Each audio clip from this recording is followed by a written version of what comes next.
break down the brackets that we've seen, right? We currently have a couple of matches that's already been underway and already, kind of finished off. Magic obviously had a chance to watch Hydra get a 3-0 victory over 69 Bandits. They played incredibly well. And on the loser bracket side of things, you also saw another victory go down. Yeah, there have been 2 matchups there on the lower side of the bracket. Good Vibes versus LCM, and then Falling Esports versus Dead Inside. All 4 teams really solid. But we are going to be watching their journey through the lower bracket, maybe a second-hand perspective at this time as we stick with the winners bracket, but eventually keep your eye out for those teams. There's the 3-0 from Good Vibes over LCM and the 3-0 with Falling Esports as well. So unfortunately, we're not going to see LCM Gaming, we're not going to see Dead Inside on the cast today, but they have more chances, right? This is just week 1, so we'll keep our eye out for those team names. Yeah, Colin, I was excited to watch LCM, a Latin American team. And what we know from other esports, Latin America, they bring that passion. And LCM, they brought the passion. They made it to day 2 here in Saturday, but a little bit short-lived. Would have loved to watch those Latin American females play it out. I believe we still have a chance to watch a Latin American player still compete, but at least for LCM, hopefully we'll have a chance to see them in the future. Yeah, we're probably going to see them back sooner or later, because one thing we know about LCM and about the ladies on that squad is that they do have a lot of that passion, but they also have a ton of pride. That region lacks for not in the pride department. They're going to keep coming back week in and week out. They're going to retool, rework, and reassociate themselves with every single strategy at their hands, and they're going to come out stronger and better than ever. I won't be able to touch a single game of Infinite just out of fear that I might run into some of them. I'm telling you that much right now. I'm scared of what these ladies are capable of. They're talented, brother. They really are. And I've been excited to really see how much talent they bring. It's one thing to hear about it. It's another to see it firsthand and to really hear the commentary over it and just hear all the intricacies that they go through. And speaking of which, Need 8's Bad Mirage. Our next matchup to take place, whoever wins this moves forward into winners finals. They'll be playing against Hydra. We already know what they can bring to the table, but Magic, let's at least break down the series, talk about the maps we are going to be witnessing here, and I just want to hear your opinion as to what you expect from the series overview. Yeah, you might be looking at this and think it's deja vu or even a mirage, but no, it's not. It's just the other side of the semifinal bracket. So it's correct, but we didn't want them to move forward with this matchup without us, so we're catching both sides of that winner's semifinals. And right now we have Need 8's Bad versus Mirage, again, kicking off with Aquarius, Capture the Flag, where we saw Hydra kick off the series with the 3 unanswered captures. Right. I don't know if we're going to see something with that level of dominance here between these 2 teams, but I still like starting it off with kind of the classic Capture the Flag. Yeah, I love CTF, Colin. I really do. And the reason why is because you really get to see that teamwork come to fruition. And the better team who has better positioning is simply going to take the victory. It was something we witnessed from Hydra, but I think CTF is a great starter for this series.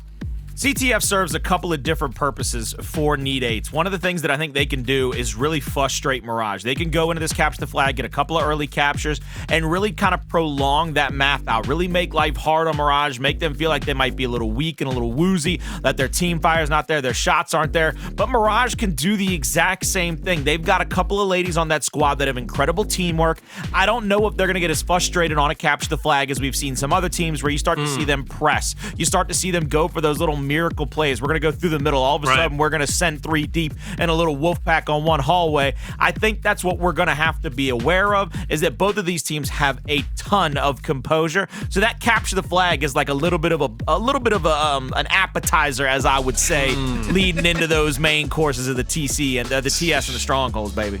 Magic, I told you. Jolly brought up food. Colin's bringing up food. Every series, I'm making it a goal we bring up a food reference, all right? Need 8's Bad, though. Mirage, they're going to be playing off against each other. Who is your roster to watch out for? More importantly, who is going to be your player to watch presented by Respawn? Okay, so the team to watch is Need 8's Bad, and speaking of the food references, this team always plays hungry. As experienced as they are, as long as they've been around the scene, this team always comes out playing aggressive and playing strong, and they have that team unity, so they got the hungry plays that we're looking for. But the player I want you to keep an eye on, it's kind of obvious, I would think, but it's got to be Queen X3. She's got the championships under her belt. She has the years of Halo experience, playing all the way back from 2005, and even on her live stream channel, she has over 5K hours in Master Chief Collection and Halo 5. And again, that's just on her stream broadcast. You know she's putting in the work off stream as well.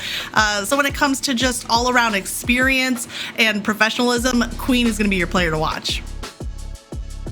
And Colin, obviously it takes two to tango, so let's talk about the other roster, Mirage, and who or what makes this roster special, and who for you would be your player to watch presented by Respawn? The thing that takes this roster to the next level for me is their teamwork. It's their team fire. It's the ability to kind of maneuver around the map, around one another, and make life easier for each other. I think one of the things that's very underrated for Mirage is that you see a lot of shielding come out. They'll get somebody to one shot. They'll get somebody to maybe two pulls of that nice BR shot. All you got to do is finish off kills for your teammates to make life work like a beautiful oiled machine, and the head of that machine, the main cog, might as well be BiiTTERSWEET. She's a long-time member of the Halo community. She's played so many tournaments. She finished 2nd through 4th in so many different standings. She might have never gotten over the hump to get that first place prize, but she's got a ton of top finishes. And of course, she's also run and admin so many ladies tournaments across the globe for Halo. So not only is she heavily ingrained in the scene as an admin, as a person behind the curtain, but they are also ingrained as a player, as a top-tier, top-notch IGL rotator, and somebody that can make those call-outs and, more importantly, make those shots. It's BiiTTERSWEET for me when it comes to Mirage.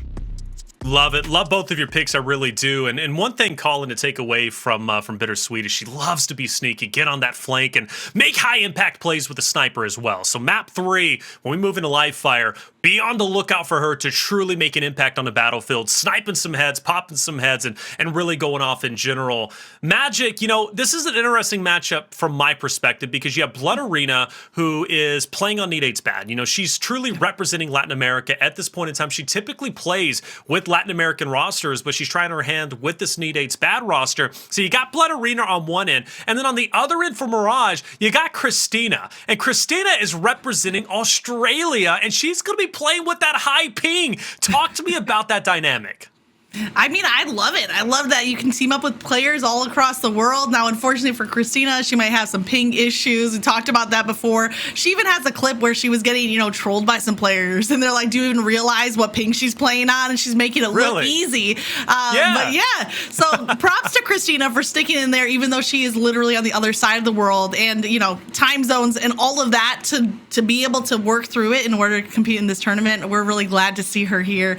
And then for iBlodreina as well, I love to see her being picked up by Need8's bad. She's such a solid player, and we've seen Queen, Divine Damsel obviously play together with Miss Audy. Those three you'll see often in these 4v4s, but I think that iBlodreina might be just that X factor and maybe enough to take them from what I would consider a second place team, maybe even enough to take that win, but it's going to start with this matchup that we have right in front of us.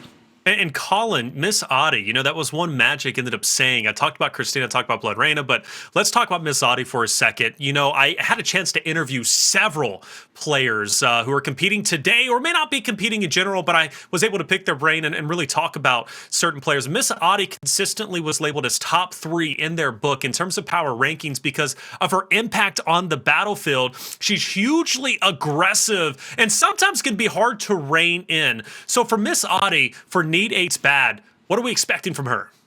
Hey, look, I remember getting to cast over Miss Audy in that first tournament I got to do with Halo Infinite, and I'll tell you right now, I thought for a hot minute I was doing a commercial for a car rather than talking about a single player as many times as I was saying her name. And you talk about how hard it is to rein her in. I think they're going to do the exact opposite. Your job is Need8. When you have a player that's talented, let them get loose. Let them get off the chain. Give them extra shots to allow their aggression to disrupt the established order of your opponents. One of the things that they can do early is allow Miss Audy to get a couple of kills, start to feel good about herself, start to play her game, and then you start to maneuver around her. If you start to see Mirage start to game plan for Miss Audy, they start to 2-3v1 her, make sure that she stays off the map, then maybe you make a call out mid-game. You rotate your strat a little bit, say, all right, let's get somebody in her back pocket to be able to help her out. But until then, you use that skill. You use that talent to the fullest of your ability and allow her to ascertain the highest of her level of caliber.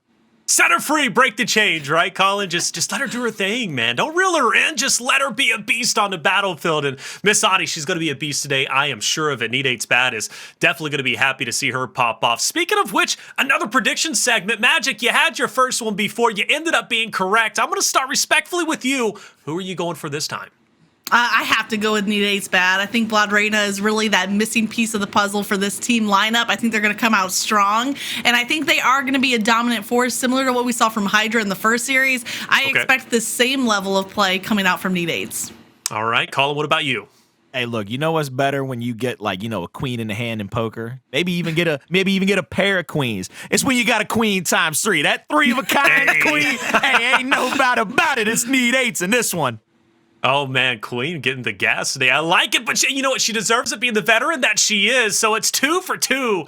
But what would be 3 for 3? Chad, who are you going for? Need Eight's bad? Are you going against the grain, at least as far as I can see? Going with Mirage? And yes, you are going with Mirage. Fair enough. And let's talk about Mirage. Need Eight's bad are great in their own right. But Mirage has a little bit something special. And let's talk about it, Colin. Mirage has, a Domino. And Domino was very active in Halo 5, but she ended up, stopping a little bit, taking a bit of a break, but she didn't take a break necessarily from just observing and watching. She ended up becoming a coach and coaching some talented rosters. She has that oversight of what really needs to take place on the battlefield.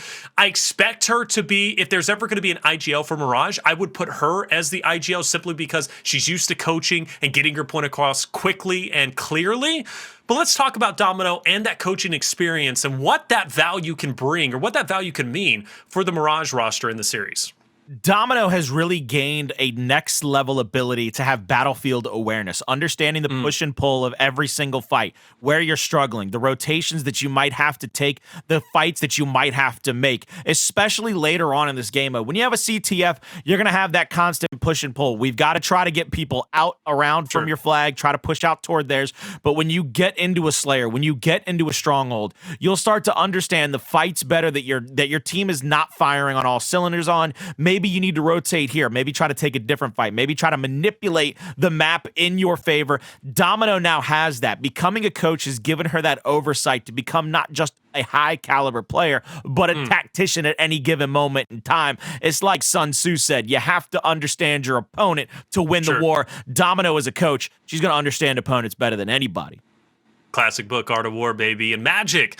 Let's just extrapolate a little bit more on that with Domino, because if I'm looking at her, if I'm looking at any member from Mirage to truly be the difference maker and the single member to lead a team to victory, I'm looking at Domino, and I hate to put the pressure on one person, but I'm going to put the pressure on her because, again, being the IGL, I expect her to set her teammates up correctly, because one of the things that I learned upon doing my research is Mirage is great mechanically and great at picking up kills. It's what happens after that moment where they seem to lack. And that's really where those in-game communication and that leader is going to become so crucial, because you have to keep a level head whether things are going really well or things are going really badly. And usually the in-game leader is going to be the one that's setting that tone, both emotionally and also just the mental aspect, keeping your team on track. And that's one thing to note when it's coming from Domino or Christine, is that she's really into health and fitness. And you might think that's unrelated because we're in the world of esports, but it's so related, because if you're going to go out there and you're going to work on your health, you're going to work on your fitness, it's not just the physical side, it's also the mental approach. So I think that really plays into her strength, and that can translate really well back into this, Halo environment as well, because you need to be able to not quit, you need to be able to keep giving your best effort, and you have to have a little bit of that perseverance. So I think that Christine is going to bring that to the table here for her team, and that can really set the tone. I honestly, if I'm looking at this roster, this is one of the teams that's like, I would want to play with these girls. Like, a lot of the girls I would be really honored to play with, but I just feel like this roster would be so fun to get a chance to shoot some shots or get into some scrims with. So if you're hearing me and you have a really big backpack, let me know. But I like this roster. I think they have a lot of great personality across the board, and I think that Domino can really bring it home for them. And Colin, she brings up such a great point. Well, that mental aspect along with the physical aspect of just competing. And you yourself have been a competitor not only in video games, but also just as a whole across multiple sports. From your perspective entirely, how much does that physical ability, staying in shape, and really affect your mentality as a gamer, as a competitor? So I was always taught from a very early age that the number one thing you've always got to be concerned with is the 6 inches between your ears. Once you can get that under conditioning, once you can get that under calm waters, you can allow yourself to breathe deeper, get more physically in tune with what's going on around you. So staying in shape, keeping your mentality at the peak condition is always very important. staying in shape. I can learn a little bit from that. And Colin, maybe we both can learn a little bit from that, all right? Not to throw you under the bus, but I'm throwing myself there too. So we're going to go ahead as a team. Hey, we're going to take a quick little break. When we come back, we're moving into a fantastic series. Need 8's Bad versus Mirage. Welcome back, ladies and gentlemen, to the Lady Spartans Pro Series, presented by Game Gooder Sunglasses. We are about to get into the second of our winners semis matchups between Need 8's Bad and Mirage. We're going to start things off on Capture the Flag here on Aquarius. I am Colin the Crow Clarke, and I'm being joined by one of the most magical people on the entire planet. Some might even say that her magic transcends the solar system, as she's a hell of a moonshot as well. How you doing, Magic? You ready to get this thing underway? So since when is the moon not part of the solar system? We need to talk about this, Colin, but I like the hype. It's a moonshot. It's a moonshot. That's right. Shoot for the moon, and if you miss, you'll land among the stars. There you go. I love the hype you're bringing here, Colin, and I think that's going to carry through to this matchup between Need 8's Bad and Mirage. Kicking off with Aquarius, this more arena-style map is going to be non-stop action. There's so many lanes to cross-shoot that team shooting is going to be even more important. We saw Hydra here, every player in double digits for assists, and I want to see if either of these two teams now can do the same with some amazing crossfire, maybe a little cat and mouse strategy, trading off that damage, and it's going to be so crucial on this map. I'm looking forward to seeing that. You're looking forward to that crossfire. You're looking forward to teams working together. I want to see aggression. We talk so much about Need 8's and their aggression. They got players over there that can play out amongst the best of them. We're going to start off with the champ, with Queen ×3 out here. She's going to be taking them shots across the mid-map like you talked about. She's going to be here, right here on far left bridge. Gets the first of two. Now it's going to pick up the camo. Drops down below her, picks up a nice little assist there. And that's exactly what you said you wanted to see already. They're going to be on the back of BiiTTERSWEET and Miss Audy pushing into that flag. They get the pick, and they're going to try to drop it here, try to get some progression across the map. But Queenie, she ain't slowing down for nobody. Queen X3 is an absolute menace on the map. Yeah, you said you wanted to see that aggression. What I want to see is controlled aggression. So I agree with you on the aggression part, but you see it coming from Queen right there with the use of the active camo, retaining that map control and allowing for that full flag run to come through as Miss Audy punches it in, gets the first point up on the board pretty quick out of the gate. That was less than a minute so far in this match, and Miss Audy getting the first capture, putting Need 8's Bad up 1-0. And that was a great little rotation there as well. Queen gets up into the face of two players, drops the frags at the bottom. BiiTTERSWEET now in a 2v1. She's going to get easily taken out there. Beautiful teamwork, getting at least that kill. Domino moving out to the right side of the map here. Going to be looking for somebody to pick on. Queen 3 is in front of both of them. You're going to see Queen playing back, playing defensively. Here comes Domino on the flirtational flank. Gets that first. Now kind of gets the rebound frag, trying to get damage on Reina, but BiiTTERSWEET is going to get at least that kill. Now BiiTTERSWEET goes down as well to Miss Audy.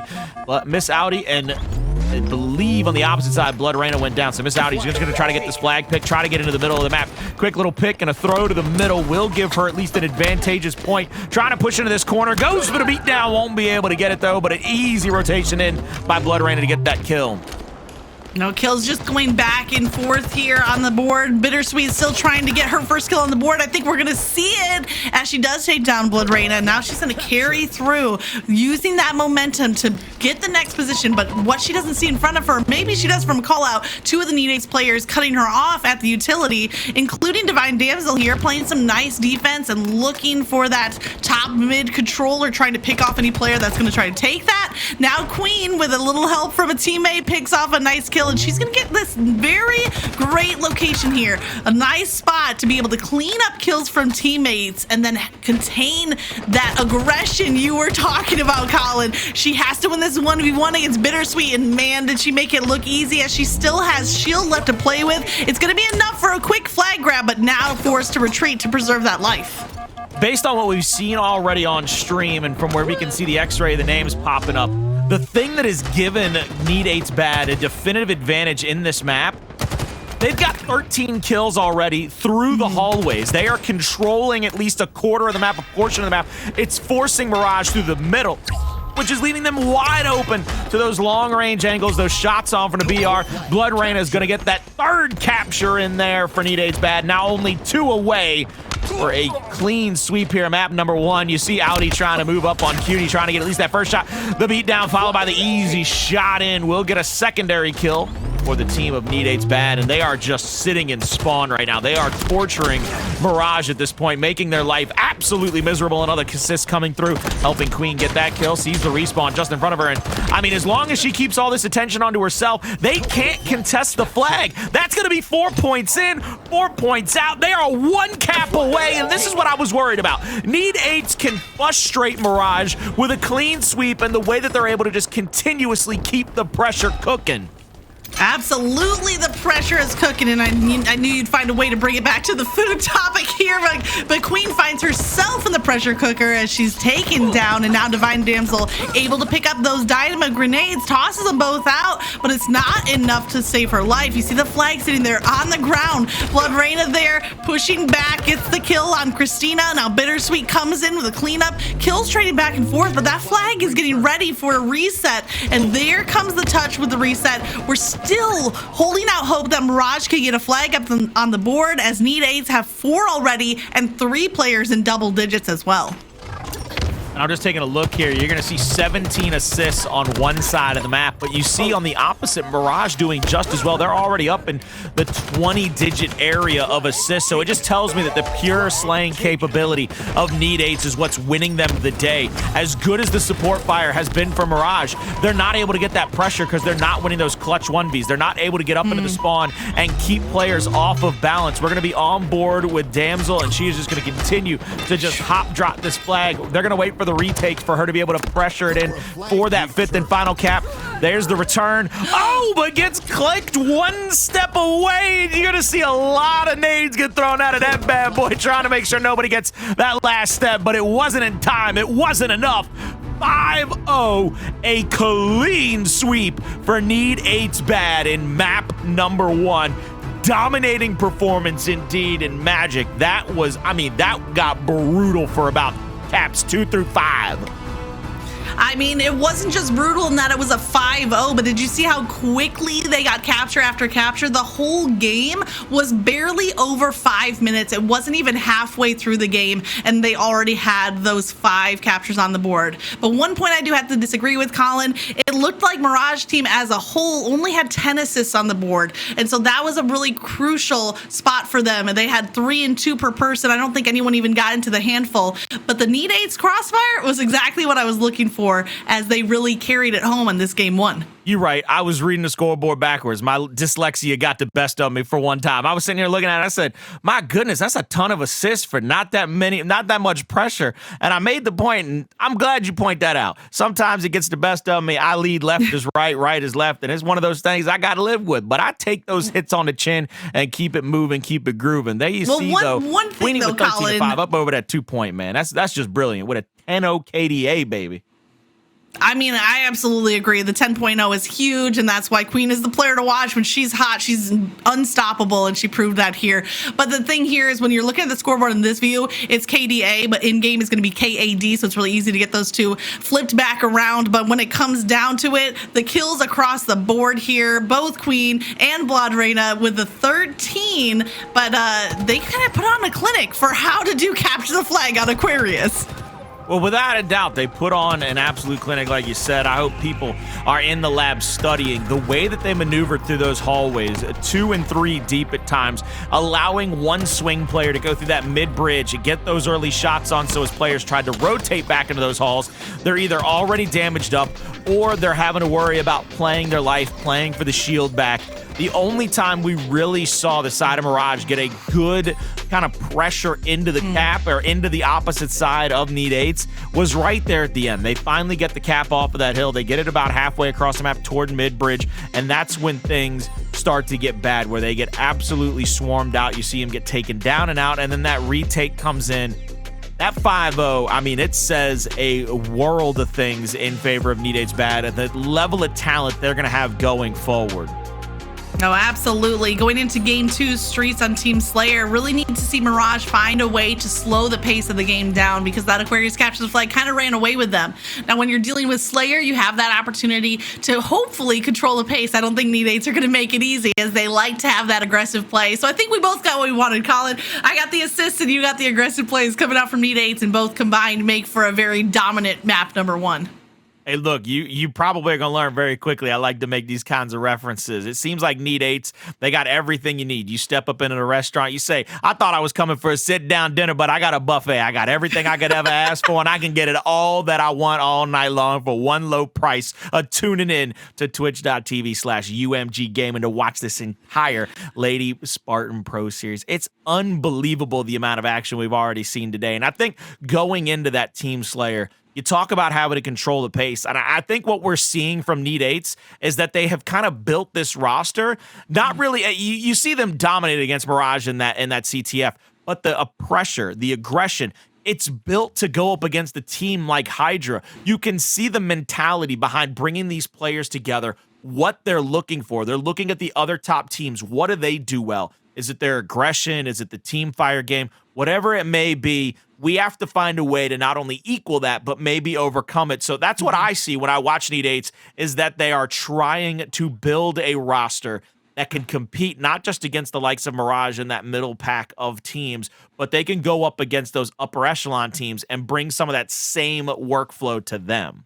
No, I absolutely agree. This is one of the top teams right now in Halo, and across the lineup from Queen X3, BiiTTERSWEET, Divine Damsel, Ms. Audy, at any given time, any of those players can pop off. But I think as they're coming together as a unit, when they step out game one, their first game of the day in the tournament, and they're setting the pace to that extreme level, I want to see if they can carry it through, because we got a long tournament ahead of us. It's only 8 teams, but these best of 5 series is really easy to start out at Mach 3, but is it going to stay at that level all throughout, especially when they come up against tougher competition? If they can do that, if they can maintain that level of control of the game, Need 8s can take this all the way. But that's not going to be an easy task. Mirage still has some time left in this best of 5. We're going to be going into Slayer on Streets here shortly once we get the lobby all set up. I know you guys at home want to see the action. We want to see the action, and we're really excited to highlight as many of these players as we can. Yeah, without a doubt. Look, once we get everybody in them right spots, in them right slots, I'll find my start game button somewhere. We talked about how much random stuff I got on the desk. And I lost my start game button and all the random stuff I got on the desk. I got the Elmer's glue. I got the flashlight, baby. It could be anywhere at this point. I could have lost it. It might be under the chair. Wait, what chair is that? This one right, wait, that one right there. Hold on. I have to say, are you twinning me right now? I have to say, Colin, you're looking pretty fly yourself, but that Respawn gaming chair is matching that level of style that you have right now.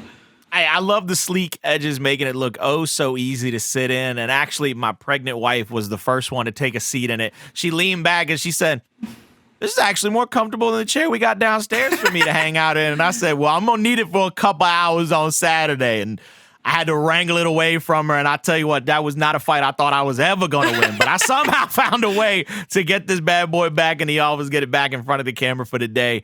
And I think one of the things that I can take away from it is sitting in this chair, being this comfy, is how Need 8's bad looked in that first match. Look, hey, I got to bring it back to that, because I cannot, without a doubt, I cannot get away from the fact that I was so impressed with the way that they were able to manipulate the map. And that's what worries me going into Team Slayer. It worries me even more going into Strongholds, because of the fact that when you get to Team Slayer, you play out for those power weapons early. If you can manipulate that map after an initial win, you can really start to dictate the pacing. You get a couple of kills early, you force your opponent into you, because you kind of keep that woman up lead the entire match. You say, look, you got to get not 1, but you got to get 2 to try to overtake us, maybe even tie it up. Now, here's where it's going to come to play in this Street Slayer. If they come out at that full speed like we saw in game number 1, that means they're going to get control of not just the rockets, but even keep an eye out for the Stalker Rifle and the Bulldog as well, because in the right hands, those can deal out a deadly amount of damage. You mentioned that it's a buffet of talent, maybe even a smorgasbord, which is hard word to get out, but I'm going to try it. And that's what these players are bringing to the table. Across the board, they have slaying capabilities. They have the team comms, they have the objective gameplay, but I like bringing it into game number 2 and boiling it down to which team can get 50 kills before the other team. It's so simple and yet so complex at the same time, and we'll see how Need 8s and Mirage can perform. Early in this one, we're going to be on board with BiiTTERSWEET. Hanging out to this left-hand side, you're going to see her in a 1v against Christina, and Christina's actually going to hang back with a little bit of damage, and look at this. It was almost like a trap was set. BiiTTERSWEET gets one, trading out as BiiTTERSWEET got the first kill, the ice-breaking kill of the map, but it looks like for now, Need8s have come away with the map positioning, and they've come away with a bit of a good position as they move in toward this spawn side, this right-hand side, but Queen's got to be careful as Christina gets some shots on, but then pushing through that hill is going to be 2 more, so the trade's still coming through, but they ring out more true right now on the side of Need8s, I believe. Yeah, good kills coming back and forth, but we saw Ms. Audy get that early control of the rocket launcher while Queen had the stalker rifle. And between the two of them, one comes out with 3 kills, and one comes out with 3 assists, so the team shooting is working. But now purelychristina maybe looking for that stalker rifle. We'll see if it ends up in her hands, but Queen getting a perfect kill from that low ground, secures the bulldog, and now can play aggressively. She sees Christina, she tosses out some grenades. ohaqt right around the corner, and Queen not allowing that shield to regen. A little bulldog to the face is going to be the end of that little run. Bulldog to the face will always find a way to make your life and your day worse. You're going to see her, though, get an eye here on BiiTTERSWEET. Pulls the BR, not even needed there as her teammate, Miss Audy, already finishes her off. And now continuing to rotate across the right-hand side of the map, getting angled out here from all the way cross map. She's going to continue to push up in a bad position here, but BiiTTERSWEET is there to finish off one. Now putting in shots to Cutie. She's going to get a second. Little perfect there to add in with DK. Looking for just anybody else to put shots into. We go live here with Christina. Trying to hold down the middle of the map, look for an extra angle. They're going to mark out the Old Town. She gets shots onto Audy, trying to get the shield off. Won't be able to get it. Puts out the nade, trying to force the rotation. BiiTTERSWEET, though, on a perfect flank there, gets one. Now BiiTTERSWEET comes in with a shot punch there. Beautiful job. Got to worry to help her teammates. Queenie pushes in with that bulldog, gets some damaging out and a kill as well. But Damsel's there for the help. I love that play from Divine Damsel. She covering for Queen. It's not a surprise that those two are working together in perfect harmony, but the angle from top B all the way across into Tram, and Divine does not stop with the use of the rockets and the BR, picking up even more kills and an assist. She is not letting this killing spree drop easily as they increase their lead 22-10. I want to see how far Divine Damsel can take it, as now that team fire comes through, not able to save Queen's life there, but with a nice kill and an assist. And again, still on that killing spree. She's 7-2 right now. I'm going to go ahead and call out that Need8s has set up a pretty nifty X angle throughout this entire map. The way that they've been able to put pressure across map and just get players in between two of their teammates has made life miserable. A good shot in there. The extra nade comes out to the right. There's another throw. She might be able to get some damage on it. She does indeed. BiiTTERSWEET goes down. Damsel is absolutely running roughshod inside of that spawn point inside, and now moving back out here to the commercial district on the left-hand side of the map. You're going to see BiiTTERSWEET in front of her, trying to get shots out with the carbine. Won't be able to get that first one. Now looking for a second. Sees across map. Won't be able to hit either of those as well.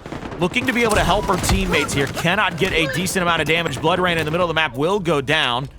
Now you can see her continuing to try to hold out hope to help out Audy, but Audy, she said, no help needed, don't worry about it. I'm going to get inside here to the ring, and I'm going to throw some big haymakers. I mean, did you see the shots? Even when we were on Ms. Audy's viewpoint, you saw just the red lasers coming through. That was Divine Damsel all the way across the map in the cafeteria. That cafeteria might not be 5 stars. We got some crates of fruit sitting on the ground, but the 5-star plays are still coming out from Damsel, and she can use any weapon and any area of this map to make it look easy. Finally, a grenade seems to have her name on it, but not before they double up the points there on the scoreboard. And Queen is on a roll now with grenades and BR plays, rotating wherever she wants with that aggression that we saw in game number 1. Needing just 15 kills. Need8's looking to shut this one down. Now down to 13 kills, excuse me. Looks like Mirage is trying to catch up slowly but surely here. They've got to find some teammate help. They've got to find a way to rotate around the map together. But BiiTTERSWEET said, I'll take a trade any day of the week. That's a 2-for-1 already. Continuing to amount their lead, bringing them to 11 kills, now down to 10, and with a rocket in her pocket, she's looking to make it 9, making that single digits. Her teammates are going to start rotating up for the help on the opposite side of the map. She gets 1. BR shots ring out across map. There's another one for Miss Audy, down to 8. They are continuing to absolutely pressure out the respawn of Mirage. It's like every time they start to try to get their feet underneath them, they pull them out like a rug. I mean, they are putting them out like one of those beautiful dining room table magic tricks. playing magic tricks. That's all I'm about right here. We see Queen with the bulldog at the ready. You said a rocket in the pocket. What about a BR on the arm? We're about halfway to a children's book right there, Colin. And here comes Queen rocking the BR, switching over to BiiTTERSWEET, having the stalker rifle. I think that's the story of this game. The power-up control has been in the hands of Need8s. All of these rockets, stalker rifles, bulldogs, they have the tools that they need. And with that shot, BiiTTERSWEET gets a killing spree as well. Just one kill left. It's not a matter of if, it's a matter of who. It's going to be Queen, BiiTTERSWEET, Divine Damsel, Ms. Audy. Queen is the only one not in double digits, so it might be nice to see her come through with that final kill to hit the 10 mark, but you know she's putting in the work regardless. And there comes Divine Damsel stealing the last kill from right in front of her, and a solid game number 2 win. Spectacular even from Need8's bad.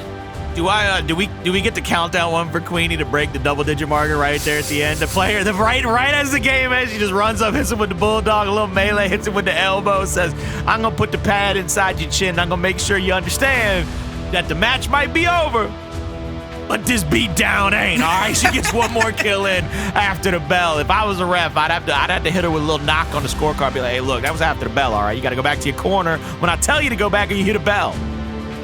No, I agree, but it's hard. You know, we're talking about the aggression of this Need8's bad lineup.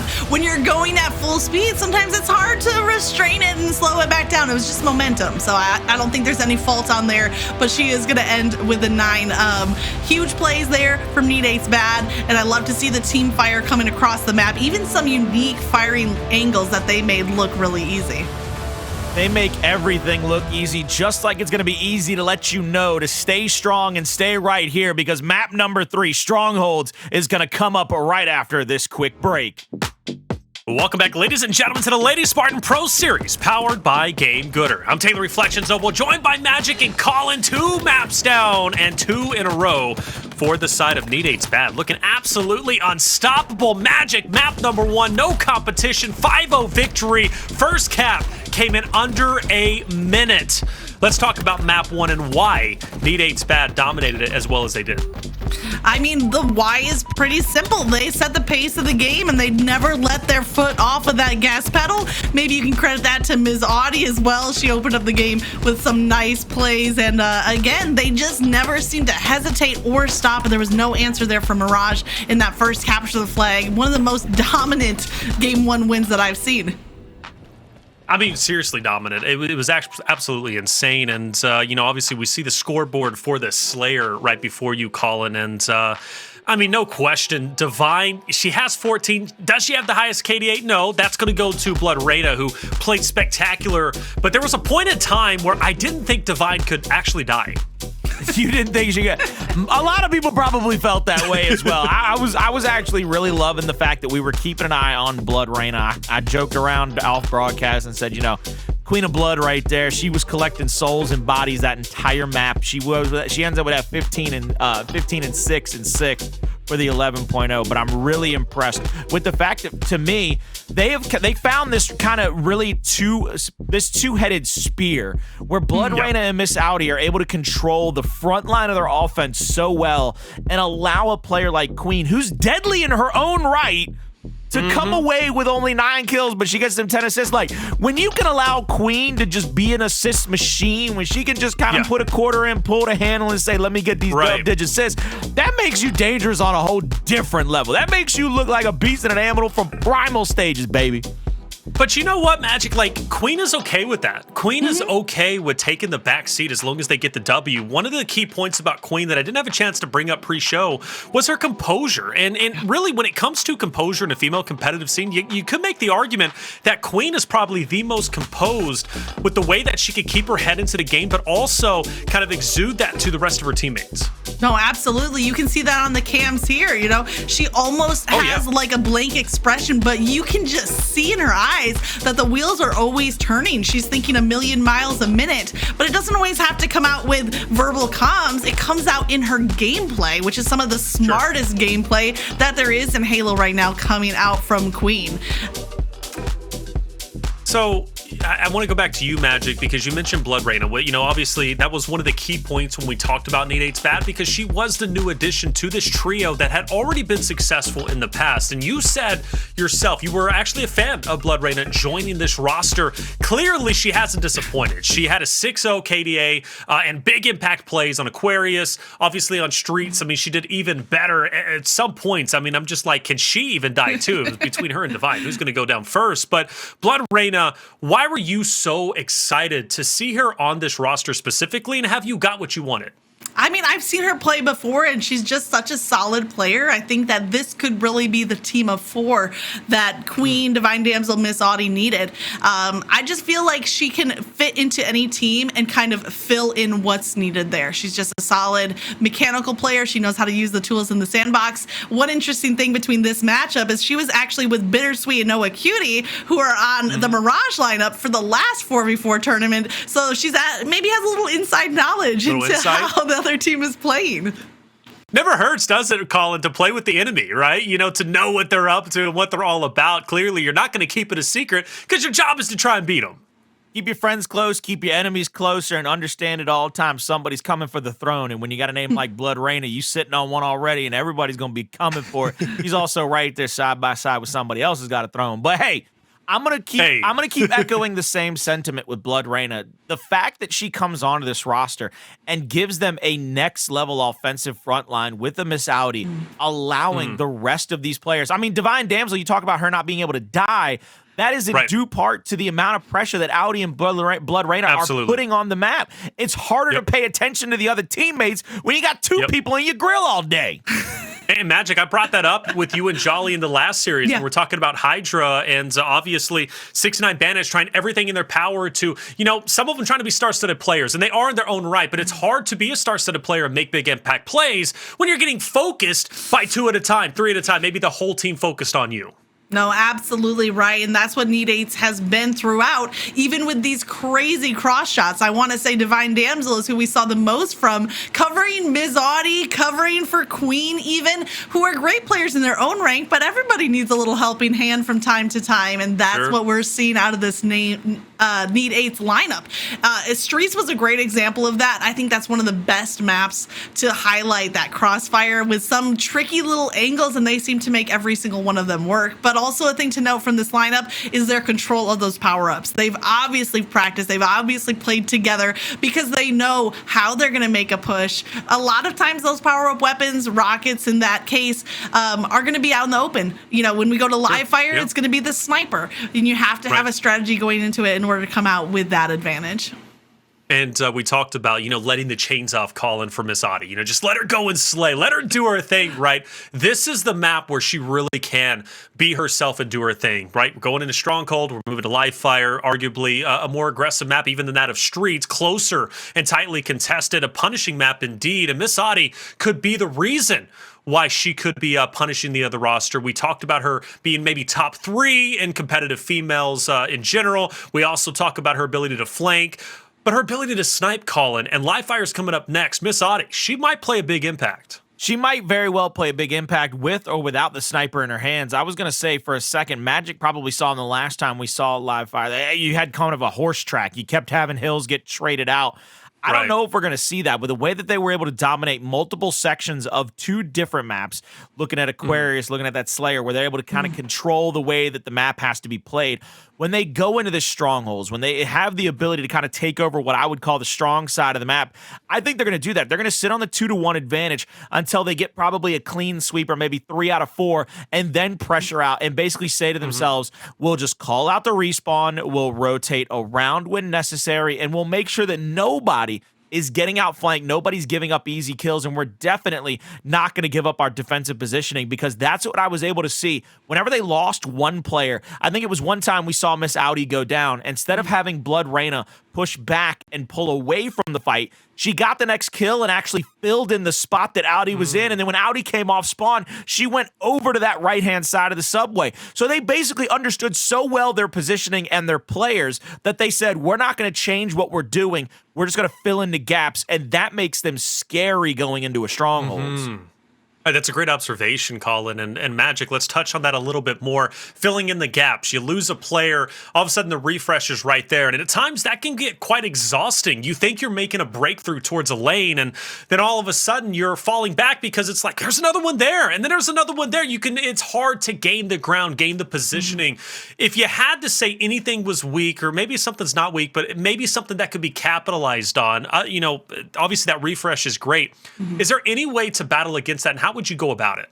Yeah, when it comes to the Mirage lineup, when it's the strongholds here, somehow they need to break that hold and get into the Bravo, which I think is going to be where you'll see that trading off from the Need 8's lineup. Whichever angle they have to cover B, they're going to be swapping off those positions to have good coverage. So it starts with one kill at a time, but then after the kill, we talked about this a little bit before, Taylor, what do you do after a kill?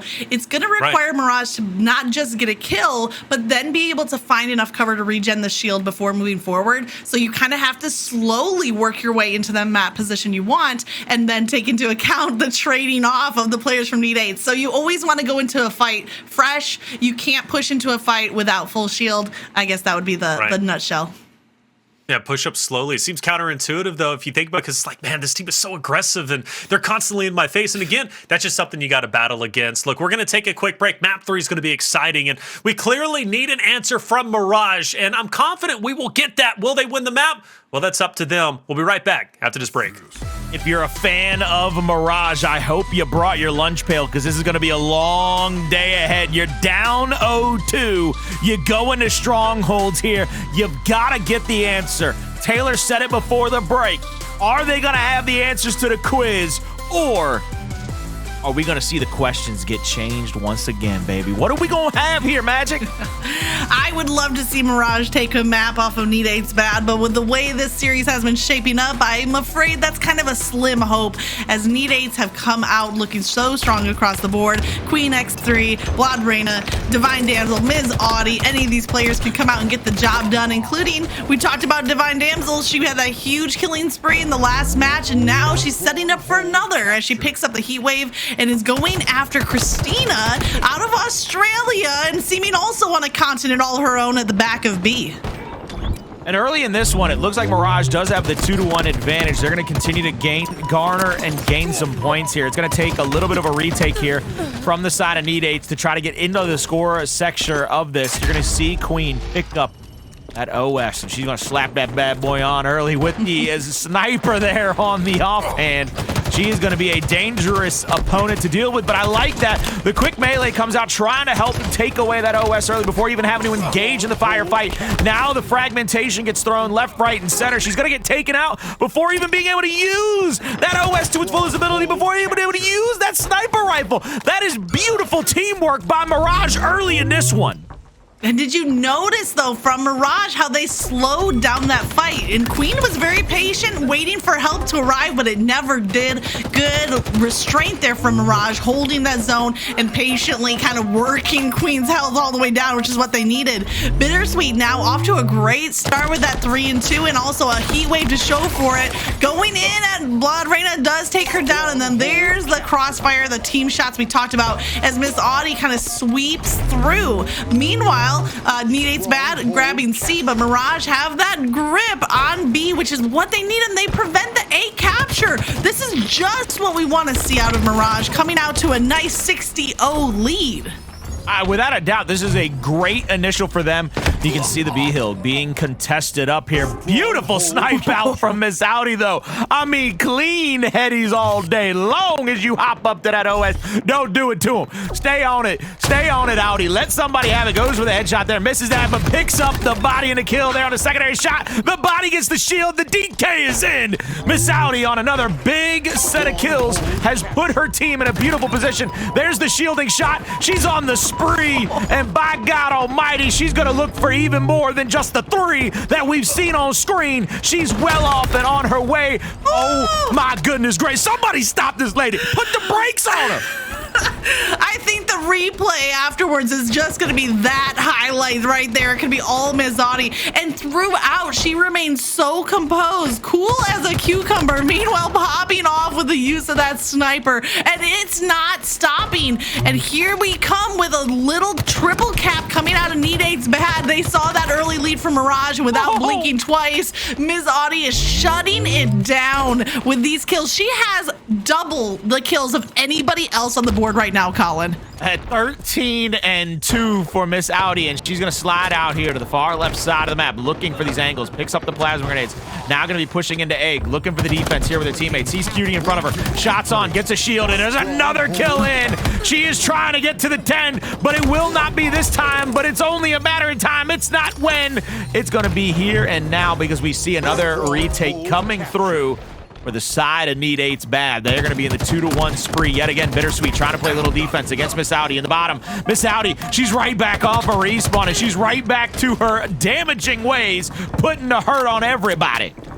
What a difficult angle from Ms. Audy from that low ground tunnel, where now we find ohaqt going with the melee to take down the Queen, who was rushing in. I thought Queen had a sniper in her hands, maybe used the last round of it, but ohaqt's going to come out with that heat wave. Meanwhile, Domino picks up a fresh overshield, might be able to use this to make a break, but that lead that we saw early on melted, and now a 100-point lead in the favor of Need8's bad. We saw that Mirage opened up with about the 60 points, and since then have not put a point on the board. And now they need to do everything they can to prevent this triple cap, which Need8 is trying to come through with iBlodreina and Ms. Audy on A, and that triple cap could just end this series. That triple cap could very well put them in a position to just dominate the rest of this matchup. And I mean, it's on the back of Miss Audy. There's no two ways about it.